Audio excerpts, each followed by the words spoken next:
তো hi hello নমস্কার বন্ধুরা, সকাল সকাল গরিবের ব্রেকফাস্ট নিয়ে চলে এসেছি। পরের খাবারটা আশা করি তোমাদের খুব পছন্দ হবে, কিন্তু এর ভয়েস ওভারটা আমি দেবো না, একজন বিশেষ মানুষ আমার চ্যানেলে আজকে রান্না করছে, সে দেবে। আমি তারপরে জানি শুকনো আমার লঙ্কা দিয়ে ভিডিওটা দেবো। একটুখানি শুকনো লঙ্কা অন্যরকম, বাট প্লিজ ঠিক আছে, এনজয়। হালকা করে একটু হালকা ফোন দিয়ে এইগুলো দারচিনি, ছোটো এলাচ বড় এলাচ। আমি অল্প 500 মাংস খাবো তো, 300 মতো খাবো। দেওয়ার সমস্ত গোটা মশলা দিয়ে দিয়ে দিলাম। আর অনেকে জিরে খায়, অনেকে খায় না। তো তোমরা যদি জিরে খাওয়ার করলে জিরের গন্ধটা ভালো লাগে, তো আমি তো খাই জিরেটা। তো আর দেখো হালকা হালকা হালকা একটা কাঁচা রান্না করে মোমো করছে বন্ধুরা। এবার আমরা কুচি কুচি করে কেটে রাখা পেঁয়াজ মিক্স করে কাটতে কিন্তু সুন্দর একটা একটা ভাব আসছে। ভাবটা আমি বলে বলছি একটু লাল লাল করে নিয়ে নেবো একটা দিয়ে। আর দেখো এখন পেঁয়াজ ভাজা হয়ে গেলে একটা সুন্দর গন্ধ। আর মাংসটাতে তুমি লাল টমেটো দিতে পারো, বা টমেটো যদি না থাকে তুমি লাল লাল ঝাল লাল মাংস খাবো, তখন কী হবে, তেলের উপরে চিনি ফেলে দেবে। এটা সিক্রেট, কাউকে বলবেন না আপনারা। কী দেবে, তেলের উপরে একটু চিনি।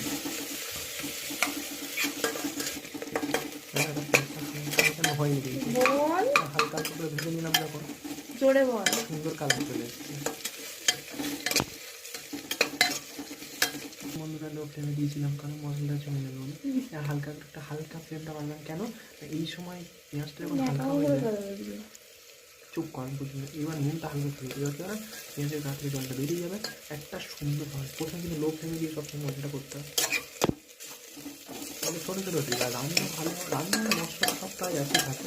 আর রান্না যাতে ভালো হয় একটা হবে সঠিক সময় সঠিক আগুন, এবার সঠিক একটু আদা আর 4টে ছোটো ছোটো তোমরা এবার কী করলাম এখানে, আর এই যে সবের কাঁচা মশলা এগুলো একটা হালকা পাঠায়।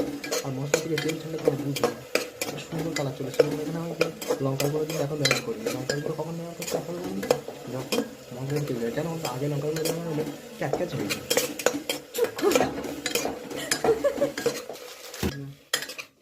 তোমাদের দেখতে পাচ্ছি সাদা মাংস, কিন্তু আমরা এরকম হালকা পাতলা মাংস খেতে ভালোবাসি। হ্যাঁ চাবি দিয়ে দিচ্ছি। একদম হালকা পাতলা মাংস কি বলো তো, সুন্দর মাংস হবে।